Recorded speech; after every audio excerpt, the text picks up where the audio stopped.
مسجد سے ایک انوکھا اعلان ہوا اور سننے والا ہر بندہ دنگ رہ گیا۔ اعلان یوں تھا کہ مسجد کے قریب ہی ایک ریڑی پہ مختلف ریسٹورانٹس کے گاہکوں کا بچا ہوا سالن دستیاب ہے۔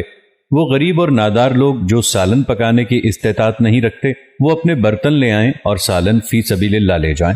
میں نے دل میں سوچا کہ کون ایسے انسان ہوں گے جو اس گند بلا کو کھائیں گے، کیونکہ اکثر دیکھا گیا ہے کہ لوگ ایسا کھانا کبھی استعمال نہیں کرتے۔ میں نے سوچا ہو نہ ہو کوئی اور گیم ہوگی جس کی وجہ سے یہ لوگوں کو اکٹھا کر رہے ہیں۔ خیر، تجسس کے مارے میں بھی مسجد کی طرف چل دیا کہ دیکھوں کہ آخر ماجرا کیا ہے۔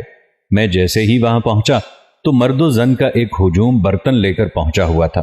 کوئی سالن لے کے گھر کو جا رہا تھا تو کوئی حاصل کرنے کی تگ و دو میں تھا۔ ریڑی پر 3 پتیلے پڑے ہوئے تھے، ایک پتیلے میں دال، دوسرے میں قورمہ اور تیسرے میں مختلف اقسام کی مکس سبزیوں کا سالن رکھا ہوا تھا۔ تھوڑی ہی دیر میں اس کے تینوں پتیلے خالی ہو گئے۔ سالن لے جانے والوں کے چہروں پر خوشی دیدنی تھی اور وہ سب دعائیں دیتے ہوئے جا رہے تھے۔ میں سالن بانٹنے والے کے پاس کھڑا ہو گیا اور اس سے استفسار کیا کہ یہ آئیڈیا اس نے کہاں سے لیا، تو اس نے کہا، بس جی ایک دن ہوٹل میں کھانا کھایا تو آدھے سے زیادہ سالن بچ گیا۔ میں نے سوچا کہ انہوں نے ویسے ہی ضائع کر دینا ہے، چنانچہ ایک ویٹر کو بلوا کر سالن شاپر میں ڈلوایا اور کسی ضرورت مند کے گھر دے آیا۔ اس کام سے دل کو بہت خوشگوار راحت حاصل ہوئی اور یقین کریں سالوں سے نیند کی گولی کھا کر سونے کا عادی تھا، لیکن حیرت انگیز طور پر اس رات بغیر گولی کھائے بہت سکون سے سویا۔ بس پھر اس سلسلے کو بڑھانے کا تہیہ کر لیا۔ 5 بڑے ریسٹورانٹ مالکان سے رابطہ کیا تو بہت مثبت جواب ملا اور پھر ہر ریسٹورانٹ پر 3 برتن رکھوا دیے۔ اللہ کا لاکھ لاکھ شکر ہے کہ میری وجہ سے بہت سے غریب گھروں میں بہترین کھانا پہنچتا ہے۔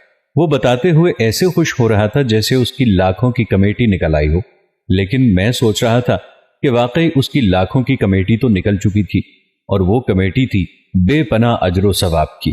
اللہ کے ہاں مقرب ہونے کے لیے ضروری نہیں کہ آپ کروڑوں روپے خرچ کریں یا سالوں سال مراقبے کریں۔ بعض اوقات ایک چھوٹی سی نیکی بھی ان سب نیکیوں کو مات کر دیتی ہے جن کے لیے ہم عمر بھر ریاضت میں گزار دیتے ہیں۔ آپ بھی اللہ کی مخلوق کے ساتھ روزانہ کی بنیاد پر کوئی چھوٹی سی نیکی کر کے دیکھیں، شاید یہی نیکی آپ کی جنت کا پلڑا بھاری کر دے۔ اللہ تبارک و تعالیٰ کا ارشاد ہے، جس انسان نے ذرہ برابر بھی نیکی کی ہوگی وہ اس کو آنکھ سے دیکھ لے گا، اور انسان نے جو ذرہ برابر برائی کی ہوگی وہ بھی اس کو دیکھ لے گا۔ معلوم ہوا کہ نیکی چاہے بڑی ہو یا چھوٹی، سب کی اپنی ایک اہمیت اور حیثیت ہے جس کا پورا بدلہ اور اجر اللہ تعالیٰ قیامت میں عطا فرمائے گا۔ اس لحاظ سے ہم پر لازم ہے کہ صرف بڑی بڑی نیکیوں کو ہی اہمیت نہ دیں، بلکہ چھوٹی نیکیوں کو بھی نظر میں رکھیں اور انہیں کسی بھی صورت میں نظر انداز نہ کریں۔ جس طرح بوند بوند سے تالاب بھرتا ہے، اسی طرح چھوٹی چھوٹی نیکیاں مل کر ہمارے ثواب میں لمحہ بلمحہ اضافہ کرتی رہتی ہیں۔ بسا اوقات ایسا بھی ہوتا ہے کہ ہماری چھوٹی چھوٹی نیکیوں کی وجہ سے ہماری بڑی بڑی خطائیں بخش دی جاتی ہیں، بلکہ اعلیٰ سے اعلیٰ درجات و مقامات بھی حاصل ہوتے ہیں، اور کل قیامت میں بھی یہی چھوٹی چھوٹی نیکیاں ہمارے حق میں زیادہ وزنی ثابت ہوں گی۔